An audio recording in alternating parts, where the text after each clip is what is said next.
Seja bem-vindo. Que privilégio estarmos juntos mais uma vez para conversarmos assuntos relacionados ao reino do nosso Deus.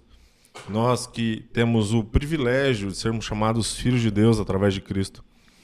E já quero te convidar a se inscrever no nosso canal, a curtir as nossas publicações, a compartilhar o nosso conteúdo. Que o conteúdo, na verdade, não é nosso, o conteúdo é de vocês. É para engrandecimento da Igreja de Jesus e é para desmistificar, para trazer conhecimento, para que à luz da palavra todos tenhamos conhecimento. Hoje nós vamos falar sobre a história e a teologia dos batistas no mundo e no Brasil. Como de costume, nós lemos sempre um texto bíblico, porque a Bíblia é a nossa regra de fé e prática.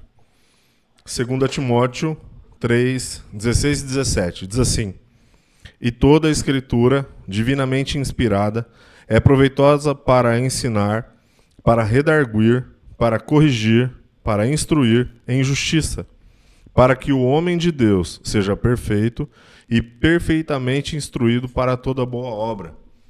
E aí, com base nesse texto, nós vamos começar a nossa conversa. Hoje, mais um episódio em parceria com o Seminário Batista Sul Mato Grossense. Tem aqui o pastor Paulo Martins, que é diretor do Seminário Batista Sul Mato Grossense, é pós-graduado em Ciência da Religião, Terapia Cristã, pós-graduado em Aconselhamento Pastoral, e é pastor titular da Igreja Batista Água Viva. Também tem o pastor Carlos Quiota, que é teólogo formado pelo Seminário Batista Sul Mato Grossense, e é pastor auxiliar da Igreja Batista Filadélfia, ambos aqui em Campo Grande. Sejam bem-vindos. Pastor, as considerações.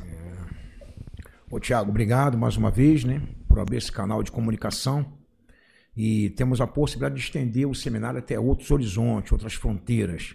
É sempre bom estar aqui com você, Também o Daniel está nos bastidores também, dando aquele suporte ali primordial para que nós possamos fazer um trabalho e ter uma divulgação de material de qualidade que nós temos visto aqui no nossos encontros, Mesmo fora do seminário, eu tenho visto algumas coisas que você produz também, e são material de qualidade, assuntos, temas bem atuais, bem interessantes e importantes, que vale a pena abordar, estudar e tomar conhecimento dele.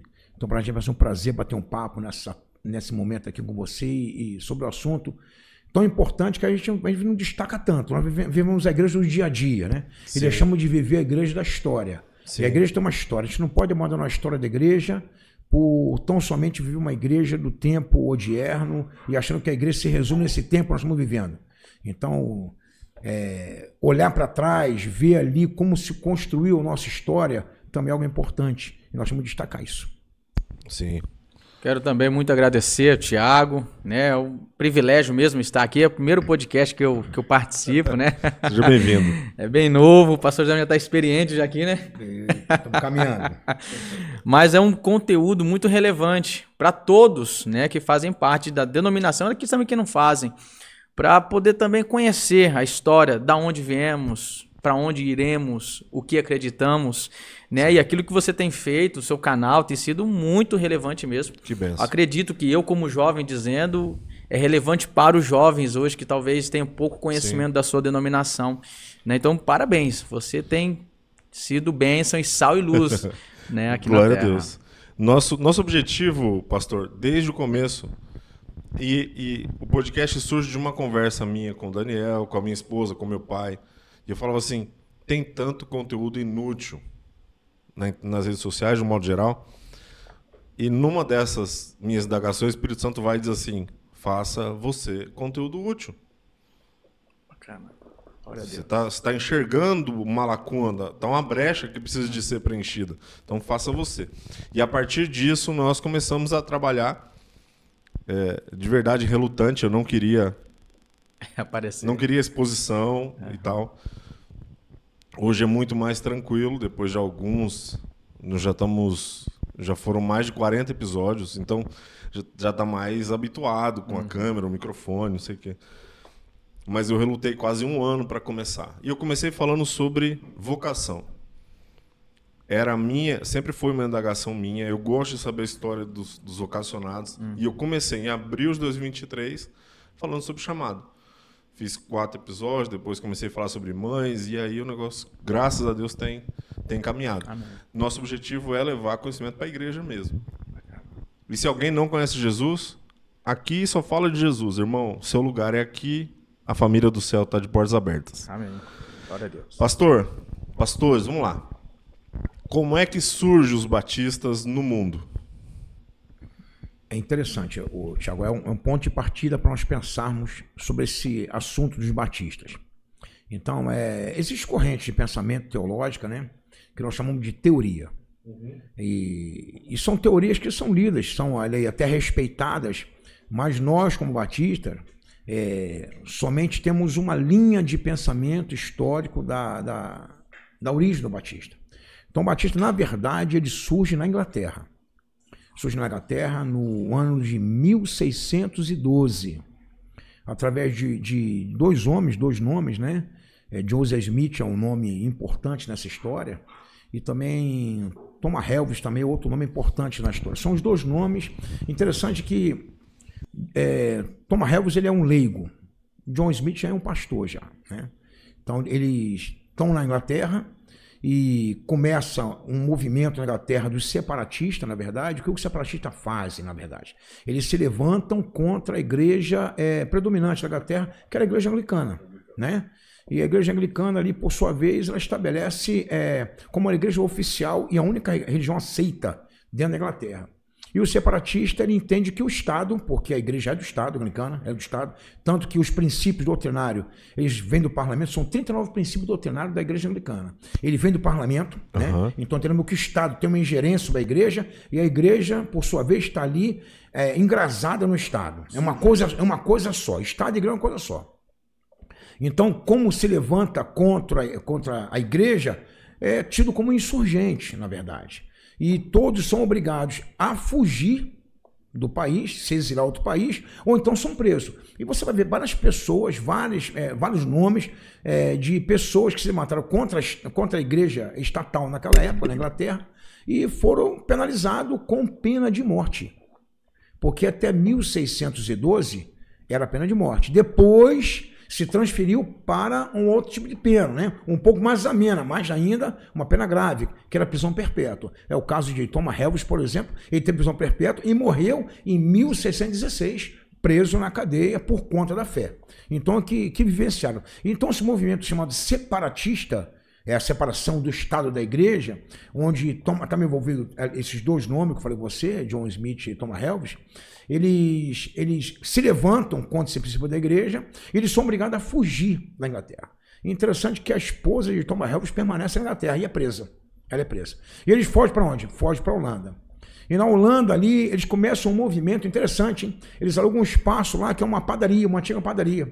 Eles começam a trabalhar o culto naquele local ali. Então, de 1608 a 1612, eles permanecem na Holanda e nesse movimento. Ele encontra, por exemplo, ali já estabelecido o movimento dos menonitas, né? Então, isso tem uma participação na visão de fé também. E ali existe esse movimento deles, fazem um culto naquele local ali. Eles são conhecidos lá pela prática do batismo, né? Por ser um batismo de imersão. Eles são conhecidos como dieper. Dieper, né, quer dizer, numa língua holandesa, quer dizer mergulhadores, porque o batismo dele era imerso. Né? Então, o batismo, até então, se tinha dois tipos de batismo. Era o batismo por aspersão e por efusão. O dois tipos de batismo. E eles introduzem uma nova modalidade de batismo, que é o batismo por imersão. Então aí vem o nome, né? Dieper quer dizer mergulhador, quer dizer imerso, e depois um outro nome que você é um nome meio complicado, que eu me tirei um pouquinho, é Dopis Gesinder, que quer dizer ali batista. Quer dizer batista. Então ali temos um pontapé inicial do que nós entendemos ser o nascimento, o surgimento da denominação batista. Mas mais na frente vamos falar um pouquinho de outras correntes, acho que tem um espaço para outras correntes, outras teorias também, no outro ponto. Mas, inicialmente, o que nós temos hoje como uma convicção doutrinária mais aceita na nossa denominação batista é o surgimento, a origem dentro desse movimento. Eu acredito que seja exatamente isso, né? Existem várias correntes que nos levam a compreender. Eu acredito assim, que nós seguimos uma linha de pensamento onde é mais condizente com aquilo que a historicidade nos revela. Sim. Só que também dá para, eu ouvindo um mestre e também um doutor falando sobre a questão de talvez não precisamos refutar totalmente todas as correntes que tenha, mas talvez seja uma formação de um caráter do Batista, que acaba surgindo em um período dos separatistas ingleses, que tem uma ideia de que a igreja anglicana está totalmente corrompida e precisa ser reformada. Como? Não dá para reformar uma igreja que já está corrompida. Então o que eles fazem? Eles acabam criando igrejas, né? Igrejas reformadas não, igrejas com os princípios da palavra de Deus. Interessante que por que nós somos hoje reconhecidos pelo povo da Bíblia? Porque esses separatistas, né? Eles queriam causar divisão no bom sentido da palavra. Existiam os não separatistas, né? Que eram aqueles que queriam reformar a igreja, mas não queriam causar cismas, não queriam causar turbulência. Então, se fosse brigar com Paulo, então deixa quieto, tá tudo bem por aí, a gente vai devagarinho. E nasce os separatistas dizendo, não, nós temos que mudar isso, nós temos que converter isso para algo que é relacionado à Bíblia. Então, nasce pelos princípios da palavra, voltado totalmente para uma área que não é mais levado pelos princípios católicos, né? E aí nasce sim uma igreja, ainda assim pequena, com porções de pessoas, com Thomas Helmes, com o John Smythe, que eles acabam sendo precursores aí da história dos batistas, né? Mas tem muita história por aí, por exemplo, de como nascem os separatistas. Por que nascem os puritanos? Por que eles querem purificar a igreja anglicana?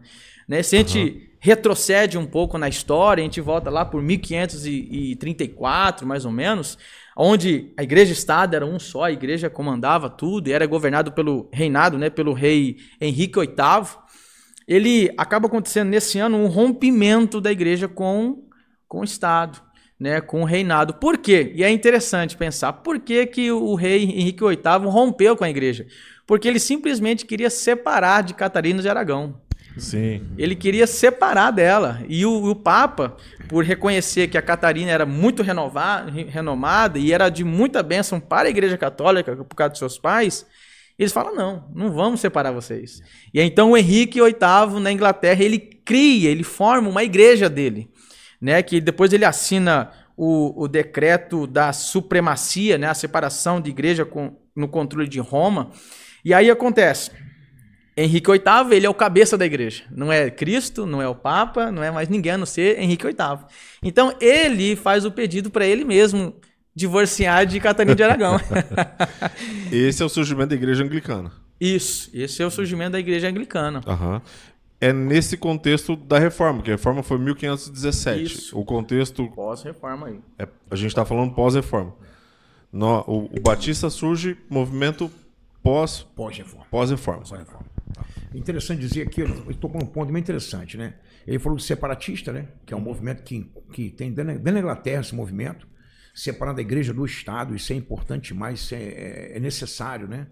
Essas instituições serem separadas, serem autônomas, porque uma ingerência de uma sobre a outra há uma promiscuidade, no bom sentido, tá? Uma promiscuidade de valor, de princípio. Ele falou, por exemplo, do rei Henrique VIII, que eles estão somente separados da esposa, né, Catarina de Aragão, para poder se casar com outra mulher, e com essa mulher que ele casa, ele acaba matando essa mulher. Para ter uma ideia do nível do camarada. Ana Bolena. Então, isso. Então, ele mata essa mulher, né, depois, futuramente.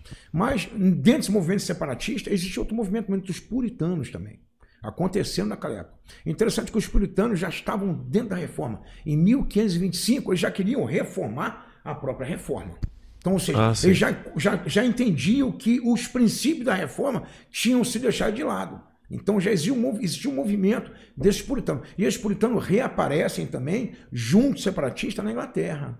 Né? Eles são um movimento calvinista, na verdade, movimento calvinista. Ele aparece junto na Inglaterra também. Então, nesse cenário, surge ali o que chamamos hoje de Igreja Batista. Né? Então, a Igreja Batista, na verdade, nós vimos ali de um movimento separatista da Igreja do Estado. E esses dois homens que eu te falei, né, tanto o John quanto o Thomas, eles são exilados, são refugiados para a Holanda, e depois, quando ele volta para a Inglaterra, em 1612, é onde eles fazem o primeiro culto dentro do território inglês, de uma igreja batista.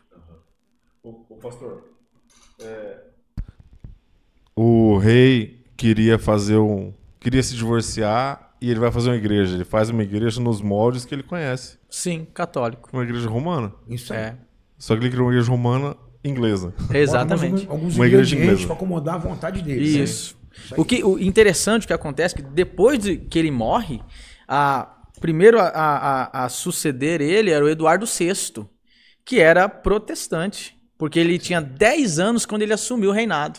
Então ele tinha conselheiros protestantes, acaba gerenciando de uma boa maneira, ele morre com 16, aí assume Mary I, que é a primeira filha dele, com Catarina de Aragão, que era o quê? Totalmente católica.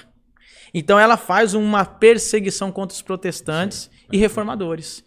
Aí ela fica apenas 5 anos, 3 anos mais ou menos, aonde assume a última, entre aspas, né, no reinado ali, a última filha, que é a última dinastia da dinastia Tudor, que era a Elizabeth I. Ela já era anglicana, né? E ela queria pacificar tudo para que o seu reinado fosse em paz. Então, todas as perseguições, ela acabou tendo que refrear de que não precisa. Ela morre e depois acaba essa dinastia de Tudor, né? Dinastia Tudor, e entra James, rei da Escócia. E aí que está essa questão da preparação, dessa separação do Estado. Para o rei Stuart era uma guerra. Como assim eu não vou ter autoridade sobre aquela igreja? Sim. Seria um problema para ele. Porque a igreja quer ser reformada e eu não vou ter autoridade sobre ela. Então aí que começa a perseguição, onde eles vão para Roma.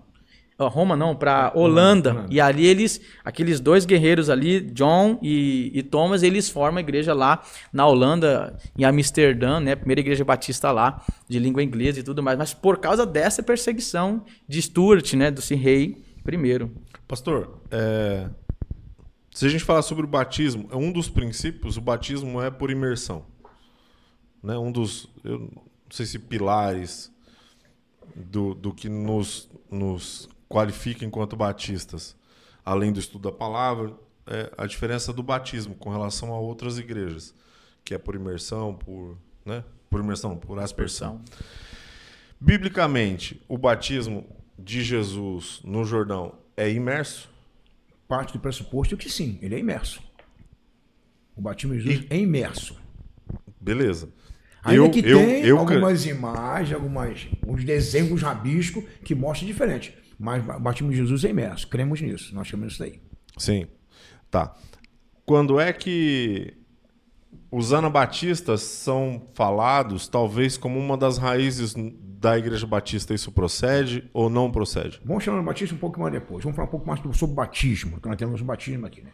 O batismo, na verdade, para nós entendemos como uma ordenança. Assim como uma ceia, uma ordenança. Não transfere graça, ele não salva o batismo. Sim. Tá? Ele é um ato de profissão pública de fé, onde eu estou com a comunidade, pessoas presentes, e para elas, publicamente, eu declaro, através desse ato do batismo, eu declaro que eu estou morrendo para Cristo, morrendo para o mundo e vivendo para Cristo. Essa é a concepção. Quando eu olho, por exemplo, eu quero chegar ao consenso. Quando eu olho, por exemplo, a carta de Paulo aos Colossenses, no capítulo 2, versículo 12, ele vai dizer que no batismo nós somos sepultados com Cristo. Eu não entendo sepultamento, vamos dizer assim, figuradamente falando, eu não entendo sepultamento se não for totalmente coberto. Sim. Né? Sim. Mas ele fala também que através de Jesus eu também sou ressuscitado em Cristo também. Então o batismo é tão importante, apesar de não transferir graça, apesar de não ser um ato salvífico o batismo, ele tem uma importância muito grande no nosso contexto de fé. Porque às vezes, o que eu vejo muitas vezes, é a gente esvaziar a importância do batismo. Eu falo assim, o batismo não salva, é como não tivesse importância para a gente. Não, o batismo tem importância, porque é uma confissão pública de fé. Então temos isso. E o batismo por imersão, nós compreendemos porque é um sepultamento completo. Então é necessário você ser sepultado e depois ser ressuscitado. Esse é o ponto principal do batismo. Sim. Aí vamos entrar no Anabatista. Anabatista é um movimento que acontece dentro do período da Reforma. Nós estamos, inclusive, chamados como radicais da Reforma. Porque eles são radicais. Por exemplo, ele rompe com o Estado. Eu venho de uma igreja, historicamente falando, eu venho de uma igreja envolvida totalmente com o Estado. Né? Uma igreja ali, em algum momento da história, predominando sobre o Estado. Essa que é a verdade. Então eu vejo uma igreja envolvida com o Estado. Então o João Batista ele tem um princípio de um rompimento total com o Estado. Então por isso é chamado de radicais. Então outra coisa que ele não aceita o batismo, que era professado, que era feito, que era praticado dentro da religião católica. Com bebês. Inclusive foi transmitido para o luterano. Os luteranos fazem o Pedro Batismo. O luterano não faz, o presbiteriano não faz, e também a igreja católica também faz. Então, ou seja, o batismo da criança é um batismo feito na fé dos pais, não da fé de quem está sendo batizado. Eu quero que você entenda isso. Então, os anabatistas eles vão defender a ideia de que o batismo é uma fé pessoal. Você tem que ter consciência da sua fé. Então, por esse motivo, você tinha que ser batizado, embora você seria rebatizado, porque você foi batizado por outra instituição, igreja. Nós temos que entender assim, outra coisa também. A igreja, naquele tempo, ela avocava para si todos os direitos, inclusive quase que estatal, né? Ou seja, quem não for batizado, quero só para a gente poder fazer uma conexão, né? Nós falamos assim, o seu nome de registro, não falamos isso, falamos assim, o seu nome de batismo. Por que é o nome de batismo? Sim. É porque a igreja ela estabelecia que você só era alguém, vamos dizer assim, quando você passasse pela instituição igreja. Por esse motivo temos isso aí. Então, nesse sentido, os anabatistas eles entendem que o batismo ele é uma consequência, ato consequente depois da sua fé, da sua crença. Então, por esse motivo, tinha a questão do anabatismo. E anabatismo quer dizer batizar novamente, rebatizar. Entendi. Para mim, nenhuma dificuldade em crer, em ter isso como base. Até porque, quando você olha para a vida de Cristo, Cristo foi apresentado. Isso aí. E antes de iniciar o ministério, ele foi batizado. Aí inicia o ministério. Sim. Sai lá, vai para o deserto, é tentado, vem do deserto e diz, arrependei-vos porque é chegado no reino dos céus. Então, começa pregando sobre arrependimento e depois de ter passado pelo batismo. Então, é uma ordenança, eu tenho plena convicção de que não salva, mas se você não fizer, você está descumprindo um princípio, que foi o nosso exemplo maior, Deus, que foi o próprio Cristo que deixou. Sim. Então, é bom falar sobre isso, porque às vezes surge bastante dúvida. E hoje a gente vive um tempo onde a gente não traz raízes históricas. Você não, de onde você veio, como você é, por que você acredita no que você acredita. Ninguém nem sabe.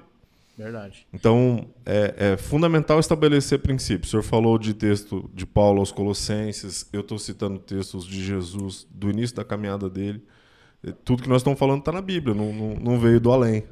E Thiago, aproveitando essa oportunidade, deixa eu só pegar uma coisa, uma ilustração bem bacana sobre isso aí, você saber uma raiz histórica e porquê das coisas, né? Então, a ilustração só. Uma criança viu a mãe dela cortando as pontas da salsicha para colocar na panela. Não sei se você conhece isso. Não. Então, ela via assim, cortar a ponta da salsicha e colocar na panela. Ela falou, mãe, por que você faz isso? Corta a ponta da salsicha para colocar na panela? Ah, minha filha, eu não sei, eu corto porque eu aprendi com a sua avó. Aí a criança falou o quê? Por curiosidade, buscou a avó. Ô, vó, por que a minha mãe corta a ponta da salsicha? A senhora também corta a ponta da salsicha para colocar na panela? Eu falei, minha filha, sabe o que é? Minha panela é tudo pequenininha. E eu tinha que cortar as pontas da salsicha para caber na panela. Então, nós fazemos muitas coisas repetidamente sem saber por que fazemos aquilo. Sim. Então, assim, não é questão de você contestar o que está sendo feito. É questão de você ver por que aquilo está sendo feito. Sim. Isso aquilo é viável. Eu quero dizer assim, por exemplo, quando eu olho para a história ela está posta. Não tem como você apagar a história. A história está posta. Você pode acrescer algumas coisas, alguns temas da história, mas a história está posta. Quando você olha para a história do cristianismo, e você vai olhar, por exemplo, da igreja para cá, vamos ter o cristianismo da igreja para cá, não quero levar antes, né, do Novo Testamento, mas do Novo para cá, Atos dos Apóstolos. Quando eu vejo o cristianismo ali, o cristianismo gerou um documento. Nós temos um documento chamado Didaquê. Didaquê é o primeiro documento cristão. E ele é tanto teológico. Por que teológico? Porque leva a prática da fé. Como ele é histórico. Por que ele é histórico? Porque ele fala a respeito da igreja. Então, ele tem os dois pilares, teológico e fé. Ele aborda um montão de coisa, vários temas. Ele aborda a questão da vida e da morte. A Didaquê tem 16 capítulos, na verdade. Ela aborda a questão da vida e da morte. Ele aborda a questão do senhorio de Jesus na igreja. Ele aborda a questão do batismo. E quando ele fala do batismo, fala duas coisas interessantes do batismo que eu quero destacar aqui nesse momento. Primeiro, ele fala que o batismo tem que ser, primeiramente, água corrente. Esse é somente água corrente.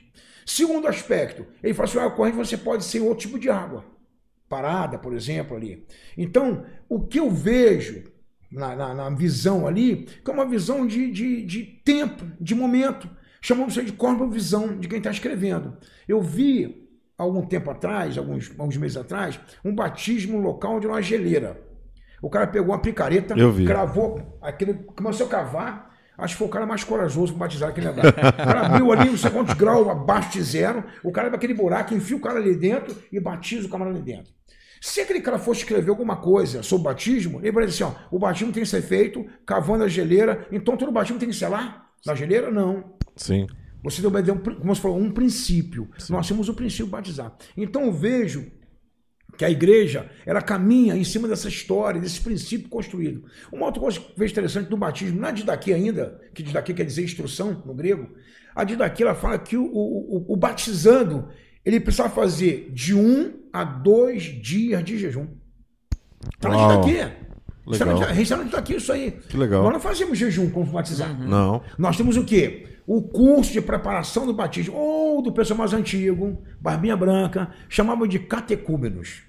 Né? Que nada mais é que você preparar alguém para o princípio da fé, princípio da fé. Então você preparava quem é Jesus, quem é a fé, quem é o Espírito Santo. Então você fala das 4 leis espirituais, você prepara aquele momento do batismo. Mas não tem o ingrediente, você precisa agora aqui jejuar 1 ou 2 dias. Não tem isso.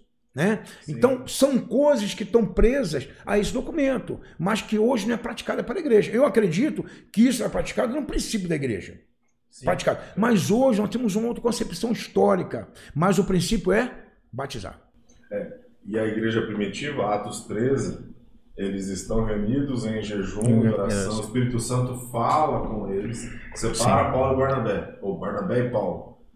E aí eles oram, eles jejuam de novo, oram de novo para impor as mãos para liberar eles para o campo missionário. Isso aí. Então, o jejum é uma prática da igreja. Mas na nossa cultura ocidental isso vem perdendo gradativamente valor. Sim. Ou não para nós cristãos, mas se fala muito pouco em jejum. Se fala muito pouco. Fala que a igreja precisa orar muito, fala que a igreja precisa orar. E de verdade. O jejum não é uma ordenança, é uma recomendação, né? Então, mas fala muito pouco, pastor. Sim, nesse sentido que eu estou falando. O senhor falou do jejum aí de Didaquê, e eu concordo. O jejum que nos leva para um lugar em Deus de mais profundo. Separação, um lugar mais profundo, exatamente, pastor. Onde a nossa carnalidade não impede o fluir. Jejuando que a igreja recebe de Deus instrução. Sim. A igreja primitiva era isso. Eu lembro de John Stott, quando ele escreve um livro chamado A Cruz de Cristo, ele traz alguns pilares, e um desses ele fala sobre a comunhão dos santos. E ele vai abordar assim, por que e como fazer parte da comunhão dos santos, que é a reunião da igreja. E um dos princípios que ele traz é exatamente o batismo também, como princípio de fazer parte da comunhão. Claro que você é salvo pela fé em Cristo Jesus, né? Efésios 2:8 ali é princípio fundamental e imutável.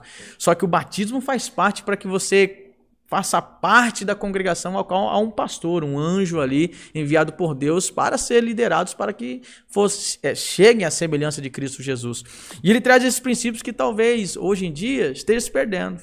Né? Hoje, cada dia mais você vê pessoas, se converte, estou convertido, amém, aleluia, glória a Deus, e parece que há uma igreja crescendo, que é a igreja que não tem nome, a igreja... Os desigrejados. Desigrejados, né? E que fazem as coisas de qualquer tipo, mas na verdade há princípios relevantes na vida de Jesus, como por exemplo, você falou de jejum.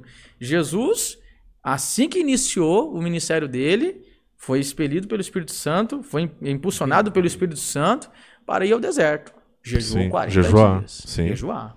Então, assim, o jejum não é um mandamento, não, mas é uma orientação. Jesus diz, quando jejuares? Isso significa que você jejua. Vai ter que fazer em algum momento. Tem um modelo, tá? Se claro. você for para Isaías, por exemplo, Isaías, o Senhor condena o tipo de jejum. Para que se faz jejum? para isso, entrar em confusão, em contenda, é pior para não faça. Eu nem quero ver isso que eu estou fazendo, não. Sim. A mão de você está com sangue. É uma crítica muito dura que Isaías tem à comunidade, ao povo de Deus. Sim. Interessante que a Bíblia, meus irmãos, ela vai falar para a gente, diretamente, instruções de Deus. E ele fala ao seu povo. Ele fala ao seu povo. O que eu acho interessante é que ele fala ao seu povo. E Deus tem liberdade muito grande de corrigir cada um de nós. Por amor que ele tem a cada um de nós. Hebreu vai dizer isso. Hebreus capítulo 12 vai dizer que Deus corrige aquele que ele ama. E a vida com a correção de Deus é um pouco severa, né? Ele aperta um pouquinho mais a gente também. Mas com certeza. Então vamos lá. Nós surgimos pós-reforma e um dos princípios fundamentais é a questão do batismo.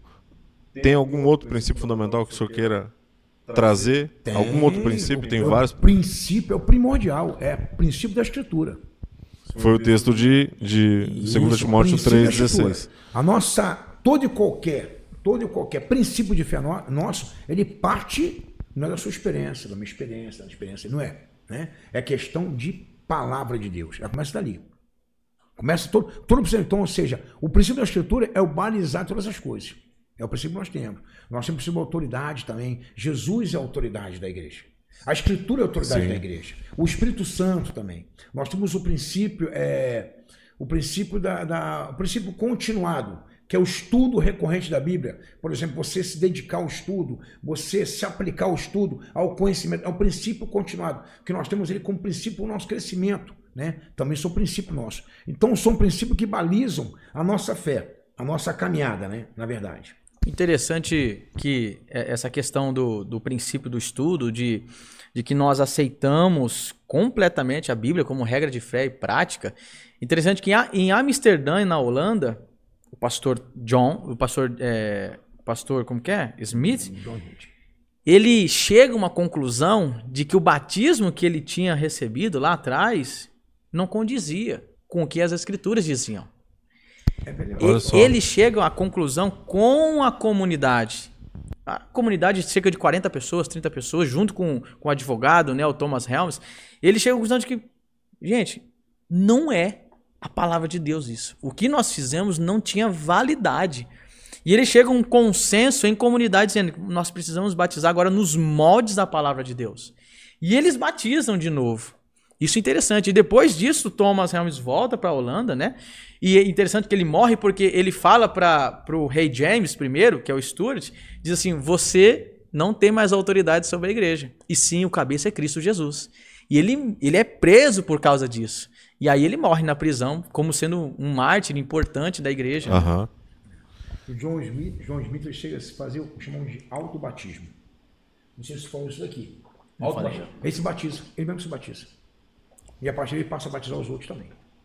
É importante. Ele foi o primeiro. É interessante que o batismo, né? A palavra batismo é do grego, né? Batistes, que quer dizer batizar, imergir, mergulhar. Então, tudo isso aí corrobora, na verdade, com a prática do batismo. É imersão, é mergulhar. Então, ele corrobora com a prática do batismo por imersão. Nossa, então, Deus conta uma história a você. Eu não vou dizer qual, né? Eu venho da denominação, origem minha de fé, da denominação que não batiza por imersão. Não batiza. E quando eu vim para Batista, é uma questão de fé e ordem, né? Reconhecendo a doutrina batista, eu fui não termo não é indicado, mas nem convencido, mas instruído a me batizar por imersão. Eu imagino assim, se eu fosse relutante e falar, não quero, meu batismo ele é válido, como eu falei isso também, e eu achei uma convicção assim, não posso eu, um pastor, querer impor uma denominação que já tem um princípio como fazer. Sim. Que é lá um precedente para que eu seja o único pastor da denominação sem batismo. Você imagina que confusão vão causar na denominação? Sim, Falei, sim. qual o modelo mesmo? É por imersão. Opa, vamos lá, preparado, estamos aqui. Fui batizado por imersão. Então, assim, existe uma questão de princípio. E princípio é uma coisa interessante, que o princípio não é regra. Regra você mexe para onde você quer a regra. Quando te prejudica, você amplia mais ela para o lado de cá, amplia para o lado de lá, você se beneficiar. Princípio é aquilo que você precisa cumprir. Doa quem doer. Sim, é o princípio. sim. Se fere tuas convicções, o teu pensamento, aqui está o princípio, queridão. Esse é o princípio, e desse princípio nós não abrimos mão. E esse princípio, na verdade, ele é uma declaração doutrinária. É a segunda declaração doutrinária nossa, que diz assim, ó, quer ver? Deixa eu só pegar para não perder nenhum ponto dessa declaração doutrinária. Segundo ponto é assim, ó, conceito de igreja como sendo uma comunidade local, democraticamente autônoma, formada de pessoas regeneradas e biblicamente batizado. Então, ou seja, o batista, ele entende o batismo por imersão. Ele entende ser bíblico esse batismo. E é princípio. É uma declaração. Como ele crê na fé. Então, por esse motivo, nós acreditamos que o batismo é por imersão. E até na hora de colocar o tema, eu falei com o senhor a história dos batistas, o senhor falou não, a história e a teologia. Teologia. Por quê? Porque é a maneira como estudamos a palavra e é a palavra quem diz o que devemos fazer. Isso aí. Isso aí mesmo. Além de ser nossa prática de fé. Porque, na verdade, essa é a prática de fé nossa. Como vamos conduzir a nossa fé? Eu lembro de, desde pequeno, o pai falar assim, é regra de fé e prática. Fé e prática. Então você lê, crê, pratica. Exatamente. Aquilo que você não consegue crer, você vai lá, você ora, você vai falar com Deus, vai dizer para ele o que é, mas você precisa praticar, porque é um princípio. A regra de fé e prática é o que nos conduz. É uma estrada que você tá nela. Exatamente. E é isso que o senhor falou é muito, muito relevante, pastor. Porque eu ia perguntar exatamente sobre... Porque eu conheci pastores que não rebatizavam. Mas eu vejo que essa deve ser uma... Eu, Thiago, acredito que deve ser uma prática. Por quê? A pessoa se converteu... Não vou citar nome de igreja, mas se converteu em outras denominações. Qualquer outra. Por aspersão... enfim, Efusão. qualquer outro. Efusão eu nem sei o que é. Derramar na sua cabeça. A cabeça. A aspersão é a sua. Ah, tá. E a fusão você vai derramar na sua cabeça. Então, qualquer uma das duas. E aí a pessoa chega. Para ela, isso aqui é um novo. Ela está começando a ler a palavra com uma nova lente. Mas uma lente que é a palavra. É a própria Bíblia que diz. Você não vai contra. Eu não vou. Está dizendo aqui que Jesus se batizou, foi jejuar e começou o ministério dele. Está criando a roda, está escrito. O próprio Cristo fez. Você vai brigar com o autor da vida? Com o verbo encarnado? Você vai discutir com ele? Esses dias eu vi um cara falando, pastores, coloquei Deus na parede. Como assim? Você entrou numa briga para perder, né? Cuidado, hein? Vamos lá, pastor Quiota. Dos fundamentos da igreja, o que o senhor quer acrescentar, além do batismo, além não, né? Porque Cristo é o centro da igreja, a Bíblia é a nossa regra de fé e prática, o batismo é por imersão, porque nós entendemos que Cristo foi assim. Tem mais a comunidade democrática.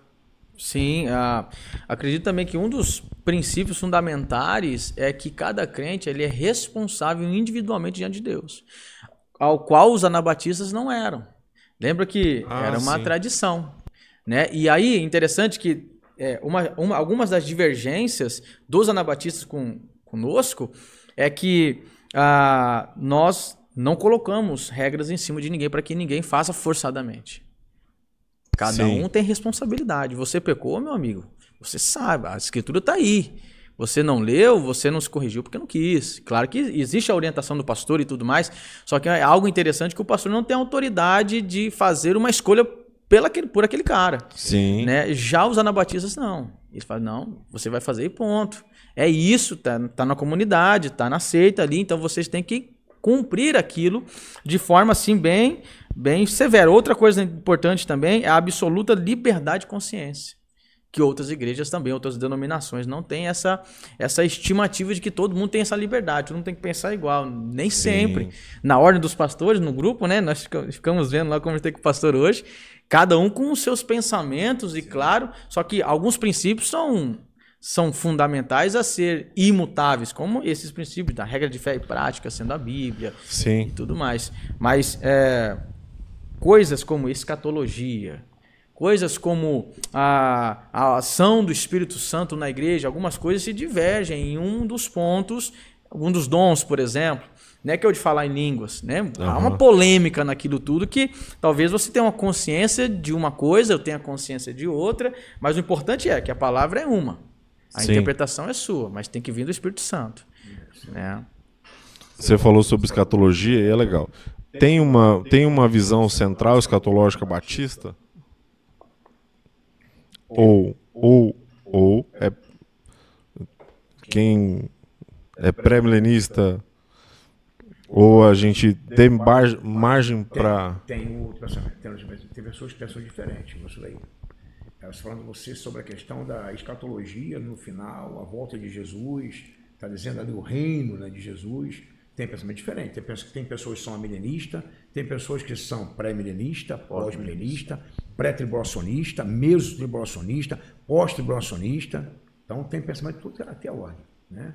Sim. Mas que na verdade esse pensamento não muda o que nós cremos enquanto base, Sim. né? Não muda. Base. Então, excelente. Pastor, como é que chega daí, da Inglaterra e da Holanda, e isso chega nos Estados Unidos, isso chega na América, até chegar no Brasil? Então, primeiramente, foi da Inglaterra para a colônia, né? Colônia dos Estados Unidos, né? E isso acontece em 1631. Roger Williams, que é um grande nome. Logo em sequência. Hã?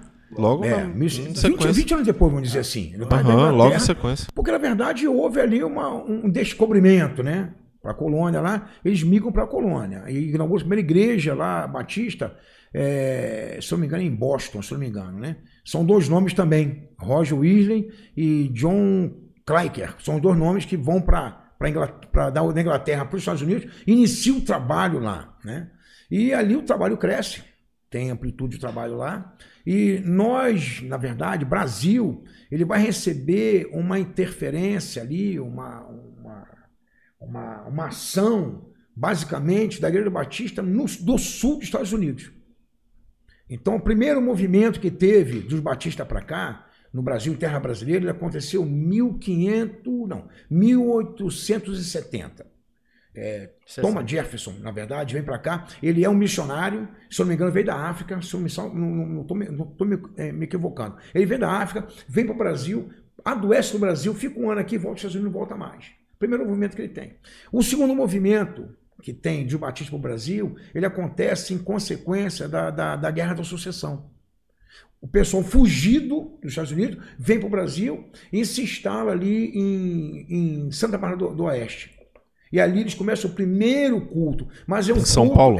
Santa Bárbara. Totalmente na língua inglesa. Era a comunidade dele, não era aberto ao público, nossa língua materna, o português. Não era aqui. Um segundo movimento acontece, vinha uma outra leva, também fugida da Guerra da Sucessão, e eu vou fazer um segundo movimento, um segundo encontro, né, não sei se é uma igreja, mas um segundo encontro ali em Americana, que é próximo também, ali na mesma região de Santa Bárbara do Oeste. É um movimento que tem.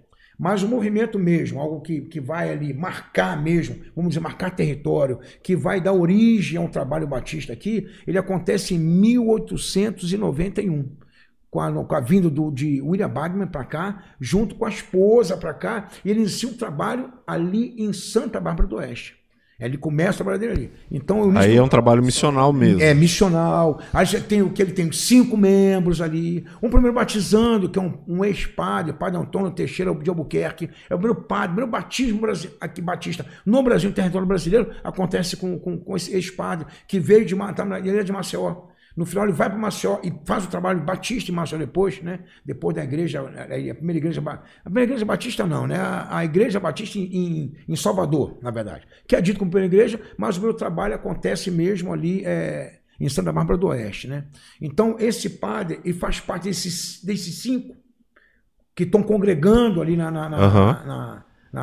nesse trabalho em Santa Bárbara do Oeste. Então ele começou o trabalho batista mesmo e foi ininterrupto, que ele começa, não interrompe mais, vai pela trajetória todinha, ele acontece ali, nessa região.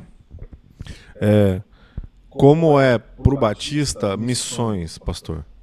Olha, Missões está, acredito que arraigado no coração dos batistas. Eu acredito que está no DNA. Não tem como tirar missões, até porque o nosso Deus é um Deus de missões, né? Se nós somos, de fato, apegados à palavra de Deus, então Mateus 28, 19 e 20 ali se faz presente. Ide por todo mundo, pregar o evangelho a todas as criaturas, batizando-os em nome do Pai, do Filho e do Espírito Santo, né? Mas o interessante mesmo, que acaba acontecendo, e porque missões faz parte do nosso coração, os colonos, quando vêm para cá, depois de Thomas Jefferson, Boer, ele vem para cá, depois ele vai e volta para lá, e vem os colonos, eles veem a necessidade de expansão da igreja. Não pelo simples fato de que, não, nós mandamos, não. Foi a necessidade de expansão da igreja. E aí que eles veem que, poxa vida, os nativos aqui estão querendo participar da igreja e nós temos uma igreja inglesa. Não falam nossa língua. Como então a gente vai suprir a necessidade do povo aqui? Então eles enviam uma carta, né, para os Estados Unidos, na parte sul ali, mostrando a necessidade do qual eles tinham que expandir isso. E aí vem o casal, né, a Ana, junto com o William e Zacarias, eles ficam em Santa Bárbara ali e ficam estudando a língua brasileira. Sim. Eles ficam fazendo parte, já está aí na nossa raiz, a missões, né, e fazendo a interpretação, aprendendo a língua, o que nós fazemos talvez com os povos nativos indígenas hoje, né? Tem muitas denominações batistas aí, denominações não, né?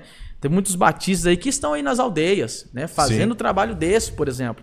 Vai para Santa Bárbara do Oeste com já uma bagagem, com uma igreja já que fala em português, língua portuguesa, uma igreja que já visa a expansão, e depois acredito que deixa eu só ver minha colinha aqui, em 1882, nos primeiros 25 anos, a igreja começa a expandir a ponto de ter 4.200 membros. E isso não acaba mais. Isso vai indo até nos dias de hoje, né? Então, quando nós falamos de missões, nós levamos a sério, né? Nós pensamos que missão primeiro se faz com a palavra de Deus. Missão primeiro se faz fazendo discípulos, né? E não criando qualquer um, mas arraigando cada um que vai agregando no corpo de Cristo, aprendendo quem é Jesus.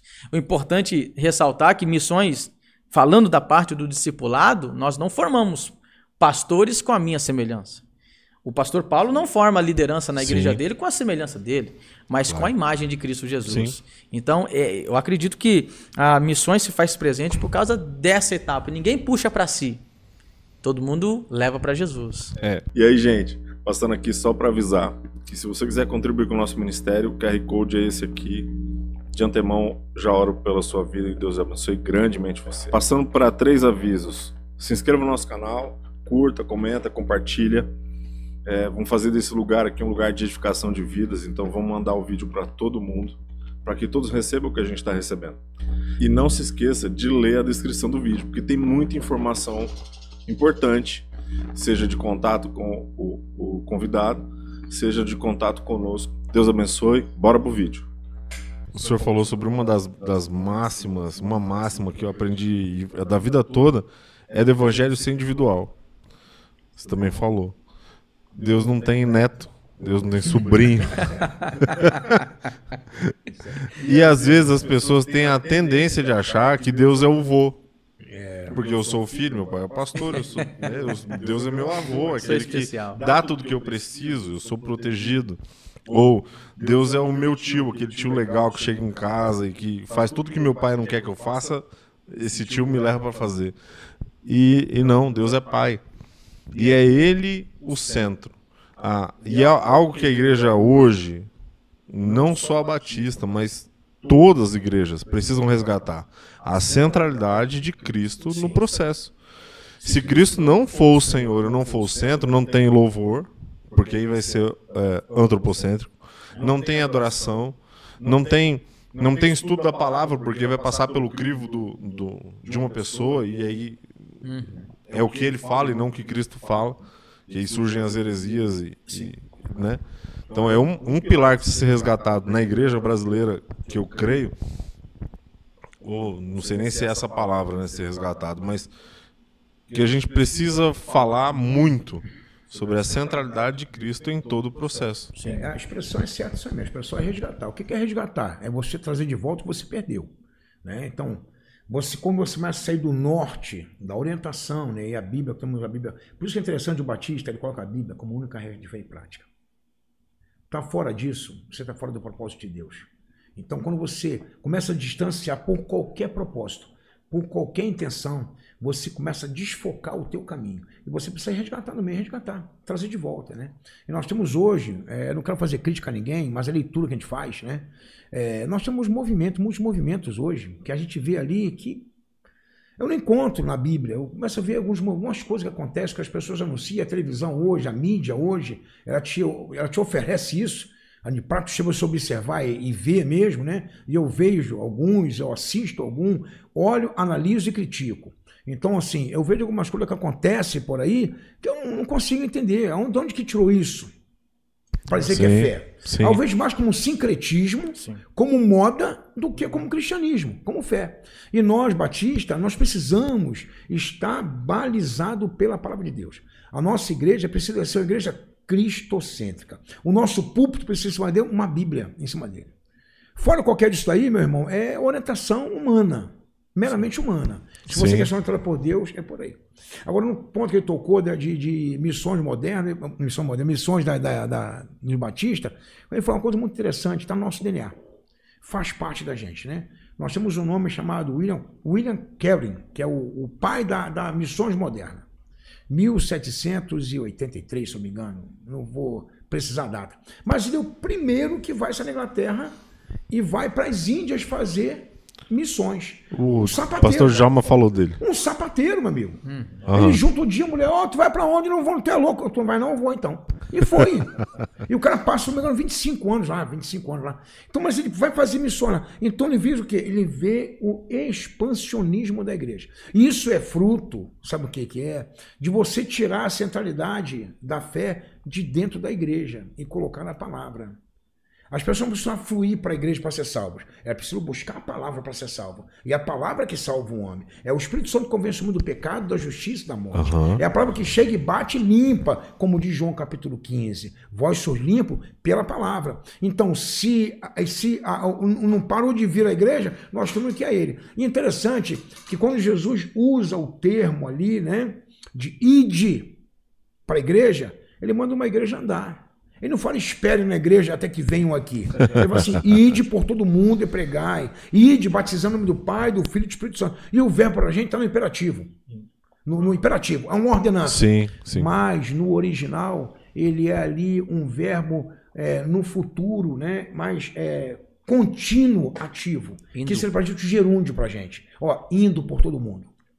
Não é o id, você vou até ali e parei e acabou. Complementação. É um id, parou daqui, vai para outro lugar, vai para outro lugar. Então, o evangelho é expansionista. Então, nós temos isso como a veia do Batista, né, da Dimensão Batista, e nós colocamos missões hoje como uma prioridade nossa também. Levar o evangelho às pessoas. Indo, batizando, ensinando. E aí e aí, quando eu conversei com a irmã Laodiceia aqui, nós pastores temos que dar mais valor ainda à educação cristã, porque a educação cristã vai auxiliar nesse processo todo, porque a gente vai para a escola bíblica dominical, é uma escola que você não se forma. Sim. Isso. O estudo é contínuo, você é criança lá, Cordeirinho de Cristo, depois é junior, depois é adolescente, jovem, adulto. Aí tem as faixas etárias lá e tal. Então, mas sem o auxílio da educação cristã para ter esse norte e essa coerência no ensino, e o pastor é o primeiro que ensina. O púlpito é lugar de ensino, lugar de admoestação, como a gente leu aqui a palavra. Quando a gente fala de missões, né, a gente fala da missão integral da igreja, né, a gente muitas vezes a gente coloca assim, e o pastor Djalma me ensinou isso, qual que é a missão principal da igreja? Né, e ajudar os pobres, dar suporte às viúvas. Isso faz parte da missão, né? Acredito que o evangelho, quando chega, ele transforma em todas as áreas. Sim. Só que o ponto fundamental e é o princípio imutável da missão da Igreja Batista, eu acredito que tem que ser a missão da Igreja de Cristo, é pregar o Evangelho, acima de todas as coisas. Porque quando você leva o Evangelho, é o marido que bate na esposa que deixa de bater. Sim. É a esposa que aprende a ser uma mulher auxiliadora dentro de casa, é o filho que aprende a ser obediente por meio da pregação, que não necessariamente seja só no púlpito. Jesus ensinou mais do que fez milagres. Jesus ensinou mais do que pregou, né? Então, assim, a missão da igreja é ensinar. E essa, a professora Laodiceia, ela é fenomenal. Ela faz um trabalho na CIB fantástico, na onde é espelho para nós, é referência. E acredito, sim, que a igreja, ela precisa... E aí, eu falo para todo mundo agora que está me assistindo, você que é salvo por Cristo, você tem que aprender a ensinar a palavra de Deus. Mas para que você ensine, você precisa queimar por ela. Você precisa saber dos princípios da palavra de Deus. Sim. Você ganha para você, aí depois você ganha para Jesus e por último você leva à igreja. E aonde há uma formação de uma pessoa boa na sociedade. Eu vi uma reportagem esses dias, uma mulher psicóloga dizendo bem assim, a criança, o adolescente que é vivenciado no campo eclesial, ali nas igrejas, liderança, pastores, você tem uma pessoa, socialmente dizendo, muito mais preparada do que aquele que fica só no celular ou fica só no computador. Uhum. Porque você aprende a lidar com pessoas difíceis, né? Porque na igreja não é para justos, justos no sentido de pessoas perfeitas. Sim, sim. Jesus veio para doentes e a igreja é lugar de pessoas doentes mesmo, que pessoas que talvez vão errar com você. Né? Mas você certamente vão errar. Mas você aprende a lidar com tudo isso, você aprende a ser líder, você aprende a ser liderado, você aprende a respeitar. Então a igreja, o final da missão da igreja é levar a Cristo, mas contudo também leva uma pessoa a ser melhor socialmente. Então isso faz parte do nosso DNA. Sim, sim. E isso que você falou é interessante porque quando a gente volta lá para o Gadareno, lá quando ele fala assim, eu vou com você, Jesus, me deixa aí. Jesus fala, não, volta lá para a sua cidade, para a sua família. E aí Jesus dá um parâmetro do que é fazer missão. Exatamente. Volta lá e fala do que você viveu, qual que é a sua experiência. Testemunho, exatamente. Faz seu testemunho. Então, é a maior forma de propagação do evangelho é a testemunhal. É verdade. E o Kiyota aqui destacou uma coisa importante, é a questão da teologia da missão integral, né?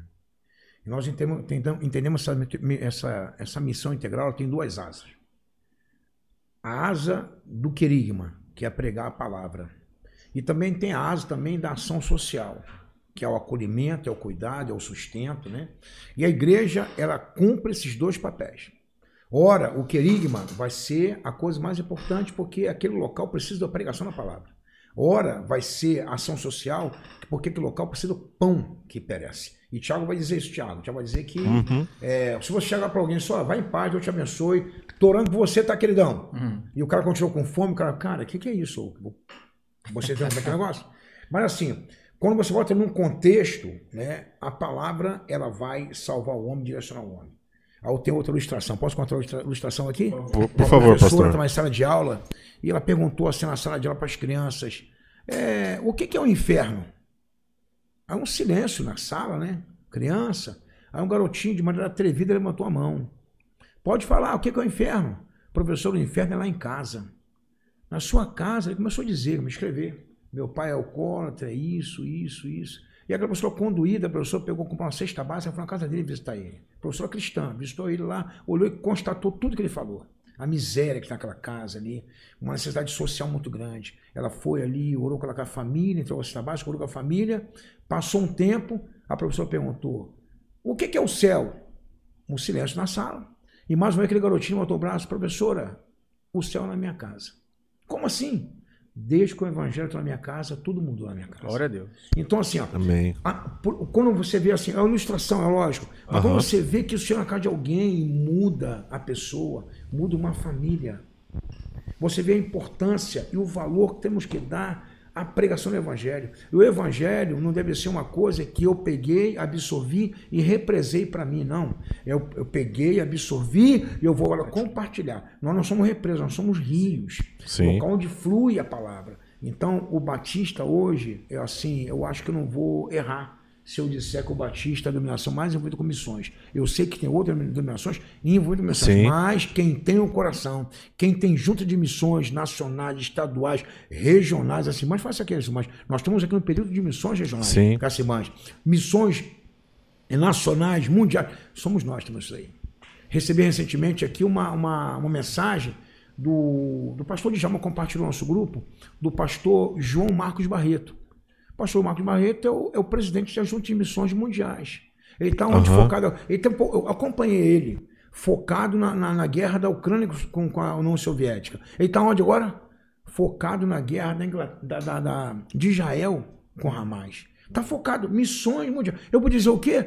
Não tem nada a ver com isso. Eu não sou judeu. Muito menos palestino, muçulmano, não quero nem saber. Não, ele está focado, porque ele entende que missões também é necessário nesse tempo de conflito. Trazemos alento, palavra, oramos por isso, uma convocação de orar por isso também. Então, eu acredito que nós, Batista, nós temos isso como um alinhamento, a nossa veia missionário, né? Sim, e é interessante isso, pastor, porque a gente, vocês estão no campo mais do que eu, mas você vai numa família que é extremamente carente, às vezes é carência de alimentos, às vezes é uma carência de roupa, e você vai ver e não vai fazer nada, o evangelho que você levou, como na parábola do semeador, foi arrancado pelas necessidades, pelas coisas da vida. Aconteceu com a gente já. O Senhor nos levou à casa de uma irmã e chegou lá, ela falou, a gente fez uma visita que a gente não tinha pretensão. Nós saímos de casa para dar uma volta, eu e a esposa. Vamos dar uma volta de carro. E no meio da volta ela falou assim, vamos lá na casa da fulano? Vamos. Chegamos lá, a irmã disse assim, recebeu a gente muito bem e tal, e a gente conversou sobre que a gente foi lá. Ela disse assim, Thiago, me perdoa que hoje eu só posso te oferecer água. Falei, beleza. Na hora, o Espírito Santo te incomoda, né? Eu falei, não, mas eu tomo tereré bastante, né? Tá tudo certo. E a gente já tava indo embora, eu orei com ela e fui embora. Entramos no carro. E aí, eu e Yolanda falamos assim, linda, vamos no mercado. Mas o pensamento foi unânime. Nós fomos lá, compramos o que nós compraríamos para nós, compramos para ele e voltamos lá. Quando nós chegamos de volta, essa atitude, que não foi movida pelo Espírito Santo mesmo. Nenhum desejo de me ensoberbecer com isso. Nenhuma necessidade. Quando nós chegamos, o que nós levamos é exatamente o que ela não tinha. Ela não falou pra gente o que estava faltando. Quando nós chegamos no mercado, eu falei, o que a gente leva? E aí pegamos pontualmente 6, 8, 10 itens, que era o que estava faltando na nossa casa. Pegamos de 2 em tudo. E quando voltamos lá, era o que faltava na casa dela. Agora, o evangelho faz todo sentido para ela quando eu digo assim, somos uma família. Porque a nossa oração, nós somos corpo de Cristo. Ela é da igreja Palavra de Cristo para o Brasil. Ou é da igreja... Não importa. Somos corpo de Cristo. As nossas diferenças teológicas entram em outra parte da discussão. Sim. Mas nessa parte de cuidar é Bíblia.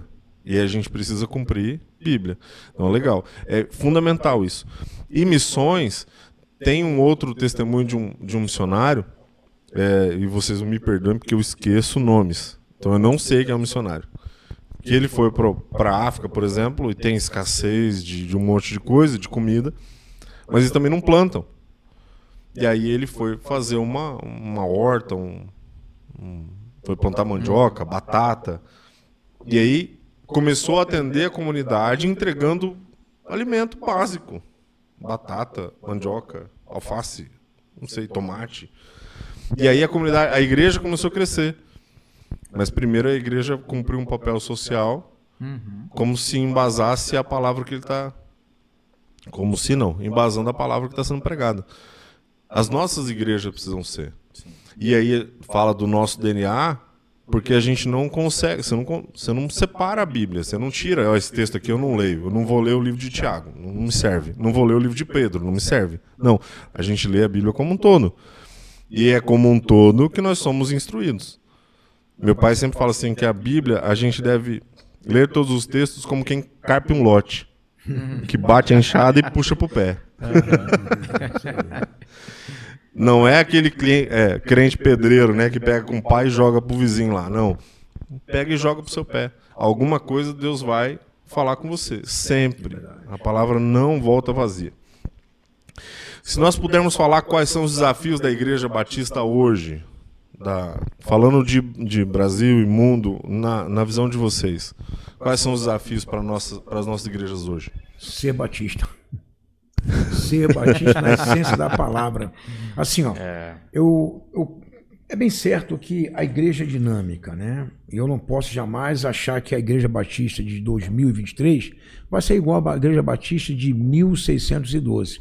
São contextos diferentes, sociedade diferente, realidade diferente, lutas diferentes. Mas assim, nós temos coisa como essência nossa. Essência nossa. Então essa essência que deve ter a marca nossa. Interessante que nossa denominação, ela tem ali o nós chamamos de declaração doutrinária, né? Nós vemos que ela pontua princípios para a gente. Por exemplo, tem um princípio chamado assim, ó, separação da igreja e do Estado. Estabelece isso, que a igreja não se funde com o Estado. Não estou dizendo que na igreja não possa existir homens que desenvolvam carreiras públicas, mesmo eletivas, que são parlamentares, que são chefes de executivo. Não estou dizendo isso. Eu estou dizendo que a igreja, ela não é hoje subjugada a uma autoridade do Estado. Também estou dizendo para rasgar a Constituição. Nós estamos debaixo de uma autoridade. Sim. Nós estamos em dois reinos diferentes, né? Nós estamos o reino de Deus e o reino dos homens. Então, nesses dois pontos. Agora, nós não podemos aqui apagar a Bíblia em nome de uma questão estatal.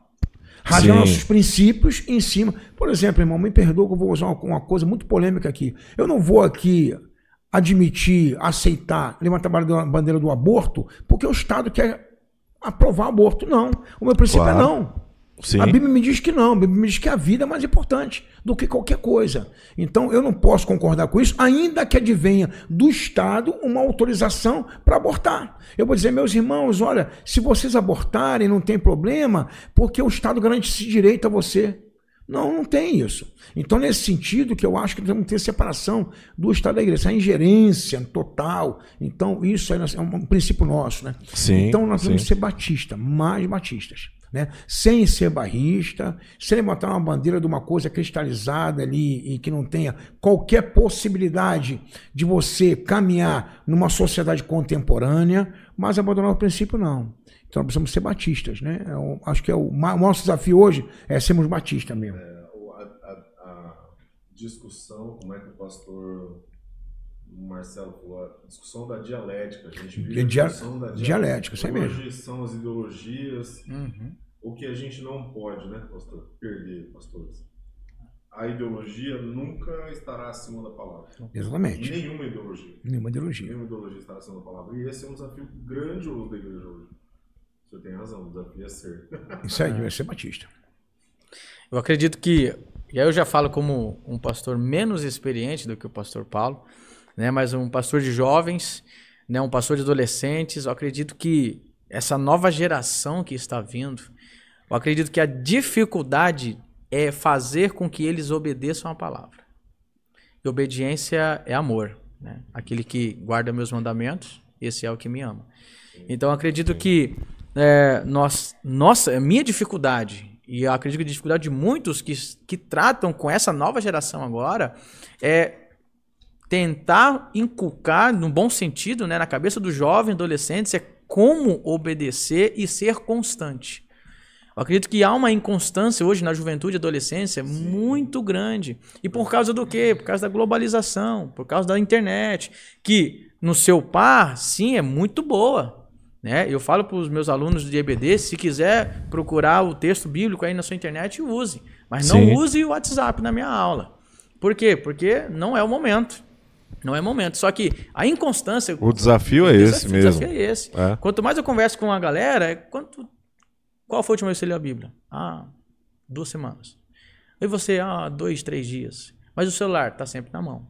Então, assim, o nosso desafio talvez não é nem uma concorrência, é talvez tentar... E aí um ex-líder meu uma vez disse, na verdade o pastor Paulo de Tarso, meu pastor, ele disse assim, se Cristo Jesus não atrair os jovens adolescentes, não vai ser você, meu amigo. Não tem nada, exatamente. Não vai ser você.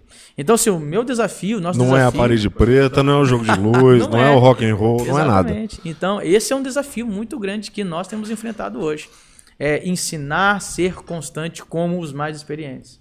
Eu sempre friso para os jovens, adolescentes da minha igreja, conversem com os diáconos, que são mais antigos. Passem tempo com eles, porque eles têm sabedoria, eles têm vida com Deus. Tem irmã que você vai hoje na casa, tira e queda, pastor. Você vai na casa da irmã visitar, ela está lendo a Bíblia. Não tem como, parece que é combinado, mas não é. Ela está lendo a Bíblia. Agora você vai num jovem e está no celular. Né? E gasta muito tempo, perde-se muito tempo. E aquilo que Paulo diz, não vos deixe enganar no final dos tempos. Sim. E nosso desafio é esse. É não permitir que esses jovens sejam enganados no futuro. Né? O desafio para nós, igreja, e para o jovem também, você abordou, é interessante. Por quê? O Senhor quer a primícia de tudo. Exato. A primícia do nosso tempo, a primícia, né? O primeiro dia da semana, a primeira hora do nosso dia. A primícia, a gente precisa entregar a Deus o que de melhor a gente tem. Então, eu, Thiago, vivo esse desafio todo dia. De parar na primeira hora do dia, de não chegar aqui e já trabalhar. Chegar aqui, abrir a Bíblia e passar um tempo com Deus. Os dias que eu faço são os dias que eu tenho direção para a maior parte das coisas. Quando eu não faço, o dia é terrível. Eu comentei outro dia aqui sobre a aliança.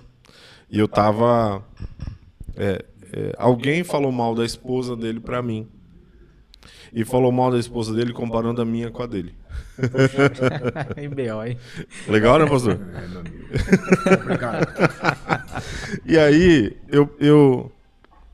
eu não quis discutir, mas cheguei aqui e o Senhor veio falar no meu coração quando eu fui ler aqui. Porque aí aquilo ficou tão latente, ficou tão forte, o que ele me falou, que eu fui para a palavra. E o Senhor disse assim, onde é que está a sua aliança? Sua aliança é com ele ou sua aliança é com a esposa que eu te dei? Se a sua aliança é com ela, você precisa viver essa aliança todo dia. E aí eu fui ministrado pelo Senhor sobre todas as vezes que a gente deixa de viver a aliança. E pior, a aliança com Ele. Que aí um livro que eu não gostava de ler e tenho extrema dificuldade de ler, que é Oséias. Aquilo reflete como nós somos como igreja. Sim, isso aí. Verdade. Nós somos aquela meretriz. Que hoje está com um cara, amanhã não está. Ou que sai da presença dele e está com outro. E aí Deus vem com amor e perdoa e traz de volta e perdoa. Mas a gente continua fazendo as mesmas coisas. Quando eu olho para o povo de Israel, eu vejo neles os nossos erros. Porque às vezes eles parecem que são ingênuos demais, fazer aliança com quem não devia, ver aquele rolo todo, e se volta contra Deus. Nós fazemos a mesma coisa. Nós fazemos a mesma coisa. Então, o desafio nosso hoje é lidar com as ideologias, sim, mas nosso desafio é de ser cristão, ser autêntico na palavra. Sim. E para o jovem, eu não entendo um adolescente que lê, por exemplo, a trilogia do Harry Potter em uma semana e não consegue ler a Bíblia. 5 capítulos da Bíblia. Porque eu não consigo ler um livro de romance, pastor. Eu não tenho estômago para aquilo. Eu não consigo ler 2 páginas. Na época da escola, vai lá, Thiago, vai cair. Quando a gente fazia vestibular, que hoje é o Enem, mas antigamente era vestibular. Você tinha que ler 10 ou 20 livros para fazer a prova de literatura. Eu não conseguia ler. Eu comecei a ler lá O Cortiço, que é um lixo. Se alguém gosta aqui de... Nem sei quem é o autor, mas se alguém gosta daquilo lá... Não tem cabimento. Eu comecei a ler Memórias Póstumas de Brás Cubas. E quando eu li, eu morri. Nem vou ler. Nem vou perder meu tempo isso aqui. Então, assim... Agora, a Bíblia é extremamente atual. Sim. Mas a nossa lente precisa estar apurada em Cristo. E o desafio do jovem é esse. Eu acredito que existem muitos cristãos que são cegos. E Jesus disse que o cego, guiando o cego, vai levar ao abismo. Porque Jesus diz bem assim, ó, a verdade vos libertará. Mas ele disse um pouquinho antes disso, conhecereis a verdade. Sim. Não é a verdade que liberta no sentido, a verdade liberta-se, mas se você não conhecer, é o conhecimento. É o conhecimento. Se você não conhecer, então... E é exatamente isso. Há uma geração nova que está crescendo e vai ser destruída porque não tem conhecimento. Não tem conhecimento. O pastor Djalma falou isso foi muito sério no nosso episódio sobre missiologia. Ele falou, nosso jovem, se algum de nós, nem foi jovem, se algum de nós da igreja, se a gente entrar numa conversa com um muçulmano, por exemplo, ou com um budista, ou com um hinduísta, no mínimo, assim, na melhor das hipóteses, nós estaremos com dúvida. E o nosso Deus vive, o Deus deles não. Exato. E nós ficaríamos com dúvidas. E isso é um dado trágico. Né, pastor? É verdade, mas olha só. Aí tu vê ali, por exemplo, Paulo dizendo aos Efésios, capítulo 4. Ele vai dizer que é um Deus, um Deus deu para apóstolos, outro para profeta, outro para evangelista, outro para pastores, outro para mestre. Para que todos nós possamos chegar à estatura perfeita de Cristo. Para que possamos ser ali arraigados ali, firmes, e não ser levados por qualquer vento de doutrina. Então, meus irmãos, a palavra é a base. Quando eu abandono a palavra, eu boto minha vida de fé em risco. Eu boto a minha vida em risco. Sim. Quando eu abandono a prática, a dúvida naturalmente vai ocupar a minha mente. Às vezes até por você não lembrar mais a palavra, esquecer dela. Osés vai dizer ele capítulo 4, versículo 6, como é que Osés fala isso aí? Isso, conheçamos e prossigamos e conhecer. Quer dizer, assim, ó, não, pastor, eu já li a Bíblia todinha já. Há quanto tempo? Há 10 anos atrás. Não, irmão, e o resto? Sim. O salmista vai dizer no Salmo 119, guardei a tua palavra no meu coração, mas não é guardou e engavetou, não. Ele colocou como um princípio de vida. Então, assim, ser batista, meus irmãos, é estudar a palavra. Tiago, sabe o que eu gosto da nossa denominação? Nós somos uma denominação forte em educação. Amém. Quando eu olho, por exemplo, ali, o início da nossa história no Brasil, nós vamos ver 2 seminários centenários no Brasil. Um é o Seminário do Norte, em Recife, e o outro do Sul, no Rio de Janeiro. Nós somos hoje uma instituição com um grande número, uma denominação, melhor dizendo, desculpa, uma denominação com um grande número de instituição de ensino. Porque nós voltamos para cima e entendemos o ensino como base de todas as coisas.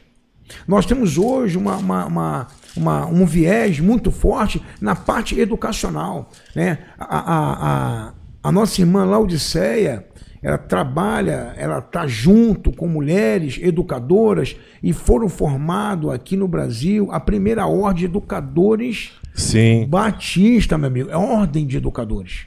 Eles se reúnem, eles conversam, eles fortalecem essa coluna tão importante na vida da igreja. E assim, quando eu abandono a educação, eu estou ali abandonando a base do cristianismo.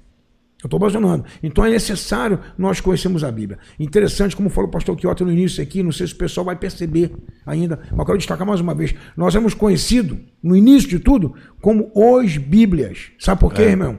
Porque a Bíblia está embaixo do braço, ia para a igreja, lia a Bíblia, estava a Bíblia. Ó, cuidado com esse pessoal aí, os Bíblias. Então nós somos Bíblias. Nós éramos um risco para as pessoas, porque nós pegamos a verdade, a palavra. Baseado na Bíblia, naquilo que nos ensinávamos, naquilo que nós aprendíamos também na igreja. Então a educação é a base de todas as coisas. A base social, mesmo social, da sociedade no modo geral. A educação é a base. A educação ela é transformadora. Do mesmo jeito, a educação cristã também ela é transformadora. É a capacidade de você reunir todos os assuntos, decodificar os assuntos, organizar os assuntos e ensinar esses assuntos de maneira sistemática. Isso é educação cristã. Nós vamos pegar aquele assunto ali, vamos organizá-lo, nós vamos ali constituir uma estrutura de ensino e nós vamos ali ensinar de forma sistemática. O que eu promovo isso aí, Tiago? Promovo o crescimento espiritual. Sim. O meu crescimento bíblico é uma continuidade no ensino da palavra. É o continuar a estudar, a olhar. Jesus fala assim lá em João capítulo 5, versículo 39. Examinai, pois, as escrituras. Ele fala para os fariseus que estão ali pressionando ele, examinar as escritura. Então, essa mesma recomendação vale para a gente hoje. Vamos examinar a escritura. Paulo deparou com um grupo chamado Bereanos. E os bereanos, Sim. ele estava confrontando a palavra de Paulo com a escritura. Palavra o tempo todo, para dizer se era verdade aquilo. Nós precisamos também disso. Porque o conhecimento, ele vai me livrar, vai me prevenir, vai me guardar, salvaguardar de ensinos errados. Às vezes, com uma boa retórica, uma persuasão muito grande, né? Holofote bonito, coisa bacana, mas no final... Diz a Bíblia, meu irmão, em Provérbios, que é caminho que aos olhos dos homens parece direito, mas o seu final é caminho de morte. Então, assim, conhecer a Bíblia é fundamental. Então, nós, batistas, nós somos ali uma denominação balizada, formada, construída em cima do ensino. E quando eu falo aqui cristianismo, eu falo de ensino bíblico. Também. Isso aí. Pastor, nós estamos caminhando para o fim. Parte do que nós falamos agora nos últimos minutos já serviria como as nossas considerações finais, mas o pastor tem sempre uma palavra, sempre tem uma engatilhada, e aí eu quero deixar à disposição. Deixa eu mostrar os livros, pastor. O senhor trouxe aqui O Rastro de Sangue, acompanhando os cristãos através dos séculos, a história das igrejas batistas desde o tempo de Cristo, seu fundador, até os nossos dias. Esse aí é um livro do Dr. Carroll, né? Tá aí, Carroll, Dr. Carroll? Sim. No finalzinho ali, Carroll. Dr. Carroll, ele vai defender a teoria da sucessão. O JJJ, tão conhecido, né? Jordão, Jerusalém e João Batista. E entendendo que a igreja batista, ela nasce naquele momento no ministério de João Batista. E o João o Batista, ele vai ser o grande precursor da denominação das igrejas batistas. Ele entende, inclusive, o seguinte, que a igreja caminhou a todo tempo ao lado de uma igreja reconhecida, mas a batista caminhou o tempo todo. Em transmissão de autoridade, ele cita várias coisas aí, sobre textos bíblicos que ele fundamenta a teoria dele, que é uma teoria que nós sabemos que existe, mas não reconhecemos como sendo uma teoria que nós cremos, né? Nós falamos aqui do Anabatista, uma teoria também, falamos a teoria agora do JJJ, e tem a teoria do separatista, que é tanto de John Smith como Thomas Helms. Para estudar mesmo, né? Para estudo. José Reis Pereira. Breve História dos Batistas, José Reis Pereira, 4ª edição. Vou mostrar aqui. Daniel, qual câmera você quer que mostre? Aqui mesmo? Deixa eu ver aqui.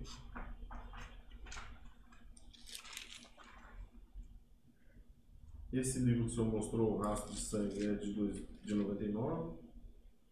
Esse outro aqui é de 94.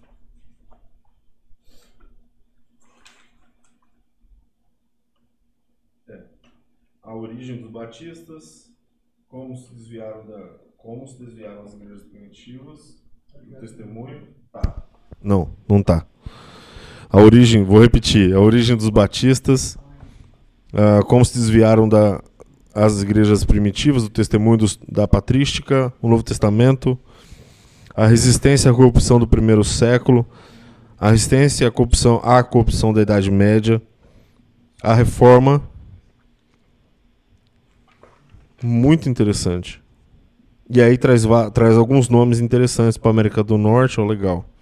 A história dos batistas no Brasil, foi parte do que o senhor falou aqui sobre Santa Bárbara, o primeiro missionário. Muito bom. Quiser conhecer a história? O outro livro,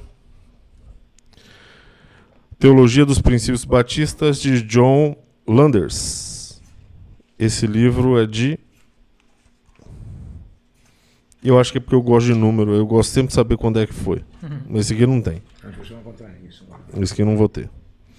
Autoridade das Escrituras, a competência do indivíduo, o livre exame, a livre interpretação das Escrituras, salvação pela graça, o Espírito Santo em cada crente, a igreja, o ministério, as ordenanças, a liberdade religiosa, a cooperação entre as igrejas, os batistas e as outras igrejas. Legal. Tu falou um ponto aí chave agora aí, nesse tópico aí. Nós somos uma denominação cooperante. É um princípio nosso, sabe? Sermos cooperantes. Nós cooperamos. E essa cooperação começa na igreja, interna na igreja, e vai abrangendo associações, convenções estaduais, convenções brasileiras e também Aliança Mundial. Então, ou seja, nós entendemos que nós cooperamos. Né? Existe ali uma ideia de cooperarmos com a nossa nação, na mesma fé e ordem. Então, um princípio nosso, princípio de cooperação. Aí a gente se reúne em associação, convenção, Isso. convenção estadual, Isso. convenção nacional. E às vezes isso aí é subvertido, né, pela ideia, assim, às vezes nós pecamos nisso. Subvertemos esse princípio numa ideia de que nós somos uma igreja, e somos mesmo, democraticamente organizada, né? Nós somos autônoma também. Sim. Somos isso aí. Mas por isso, às vezes, nós afastamos desse princípio da cooperação. Nos colocamos Sim. um pouco de lado isso daí. Precisamos resgatar. Bom, né? Precisa mesmo. O princípio, né? E isso envolve tanto convenções, associações que falam da igreja, como envolve também a ordem de pastores também. Sim. Que envolve ali a parte do pastor, do oficial da igreja. Em alguns anos atrás, os eventos da Jubames, por exemplo, eram cheios, os eventos dos ADACs eram cheios. Você tinha eventos de associações, a convenção estadual também. A gente precisa caminhar nesse resgate mesmo. Sim. Por quê? Que eu vejo às vezes, uma igreja cresce bastante e aí você tem uma necessidade com a sua liderança. Aí você faz um curso para a sua liderança. E aí, nesse curso, eu praticamente isolo a minha igreja do resto das igrejas. Exatamente. Então, o princípio da cooperação, isso é fundamental ser resgatado, sim. A confissão de fé, New Hampshire. eu nem vou tentar falar. A surpreendente história da primeira confissão de fé dos batistas no Brasil. É livro histórico também, né, pastor? Histórico sobre a confissão de fé dessa comunidade aí. Deixa eu pegar aqui.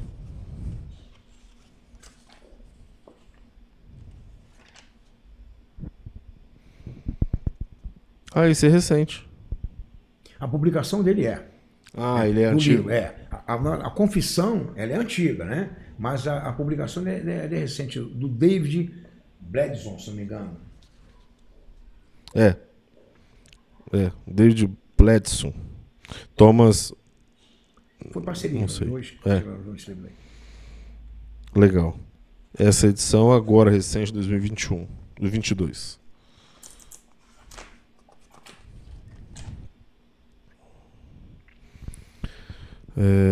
Deixa eu ver aqui. Confessionalidade, a natureza, a forma e o valor de uma confissão. Panorama sobre declarações doutrinárias entre os batistas. A confissão de fé, compreendendo o contexto e origem e o conteúdo com vistas a uma maior apreciação. Vislumbres de seu uso nos batistas do Brasil. Sintetizando desdobramentos no Brasil. Confissão de fé, de novo. Que legal. Aí tem insights aplicados às congregações de hoje,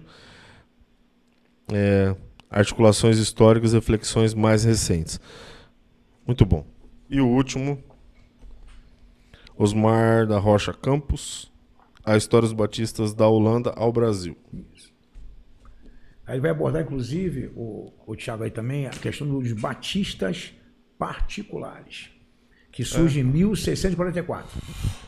Batistas particulares, que é uma outra linha, né? Batista é uma outra linha de pensamento. Batistas particulares. Particulares, isso. Eles guardam ali, na verdade, a doutrina calvinista, né? Os batistas particulares. Posso desmarcar aqui, pastor? Pode marcar, pode marcar. Ele foi uma abordagem histórica esse livro, né? Tanto do Batista, do primeiro movimento batista, dos separatistas, os puritanos, faz uma abordagem ali, o que seria cada um deles. Ele fala sobre a questão da primeira igreja em Londres, vai falar também sobre a questão dos batistas particulares, quando nasce, quando acontece a confissão deles. Legal. Os puritanos, separatistas e os calvinistas da Inglaterra, o exílio na Holanda, a primeira identidade dos batistas, a primeira igreja batista na Inglaterra, E vai até o Brasil, tá? Chega no Brasil também. No finalzinho do Brasil, ali, família Bagme chegando. Os batistas primitivos. Família Taylor também chegando no Brasil. Que legal. Também, os livros.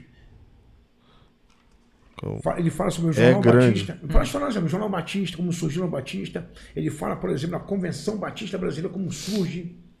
As itinerâncias, as igrejas, como são plantadas. Bahia, Salvador, Rio de Janeiro, São Paulo, Minas Gerais. Em Canadá acontece. Sim. Esse é um livro. Esse aqui, na verdade, é um livro bem interessante. Isso aí que ele faz uma abordagem da história do Batista. Mas eles podem usar a escola bíblica. Esse livro é da Convenção Batista Mineira. Minas Gerais. Bases bíblicas. Vou mostrar a capa primeiro.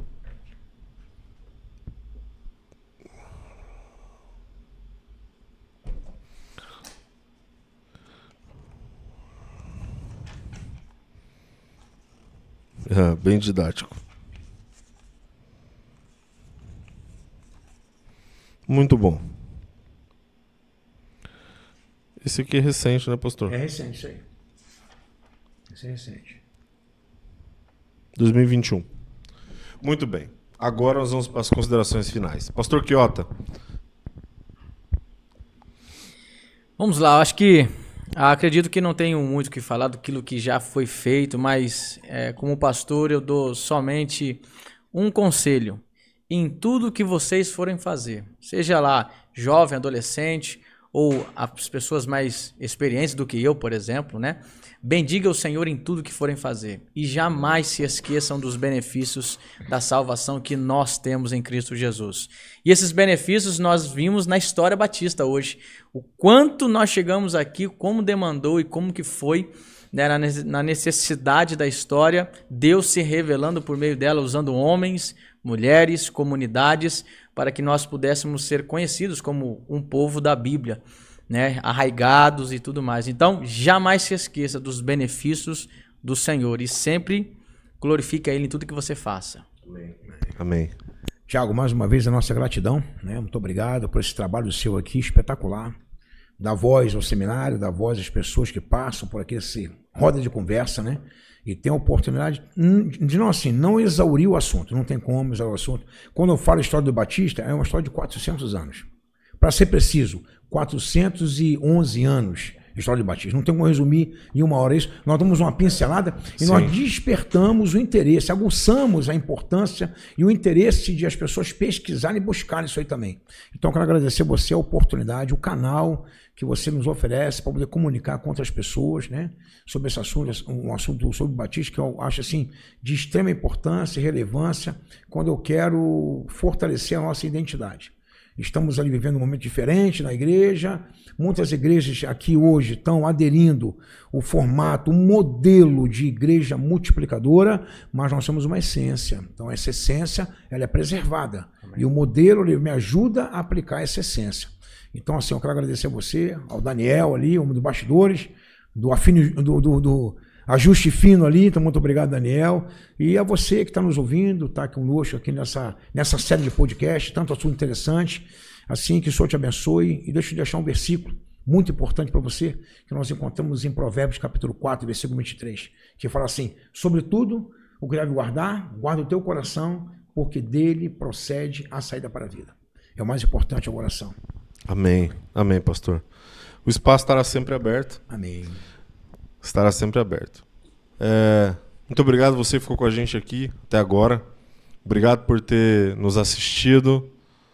Eu espero que o Senhor tenha falado ao seu coração. Qualquer outra dúvida que você tenha a respeito do surgimento da Igreja Batista, é polêmico, escreve aqui nos comentários. A gente vai te responder. Vai procurar uma forma de responder em vídeo, evidente, para você poder ter acesso.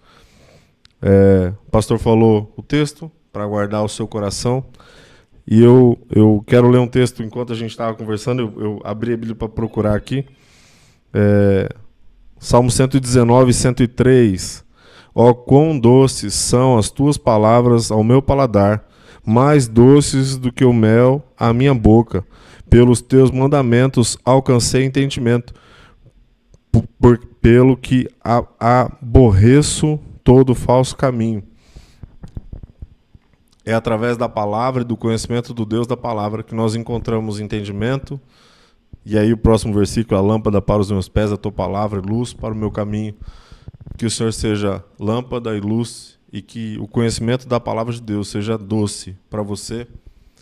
E ainda que inicialmente amargo, te corrigindo, te mostrando, te redarguindo, como a gente leu no começo, o resultado disso é de bênção para a sua vida, porque a vontade de Deus é boa, perfeita e agradável. Floresça onde o Senhor te plantou e não fuja daquilo que Ele te chamou para fazer. Deus te abençoe. Uau, que bom que você chegou até aqui. Um privilégio para mim ser instrumento e ser canal para que chegue conversas como essa na sua casa e você seja tão edificado quanto eu sou. Eu já te agradeço. Eu falei do QR Code, tá aqui. Se você quiser fazer parte desse ministério, contribua conosco com qualquer valor. Toda oferta é bem-vinda. Também quero te agradecer. Se você já se inscreveu no nosso canal, cara, muito obrigado. Se você ainda não se inscreveu, essa é a oportunidade. Se inscreva no nosso canal, ative as notificações, curta essa publicação, ajuda muito. Porque quanto mais curtidas tiver, mais o YouTube entende que isso aqui é importante e entrega para outras pessoas. E compartilha. Compartilha no Facebook, compartilha no WhatsApp, compartilha no Instagram, compartilha com as pessoas. Para que todos recebam e sejam edificados como nós temos sido até agora. Deus te abençoe, um abraço, até mais.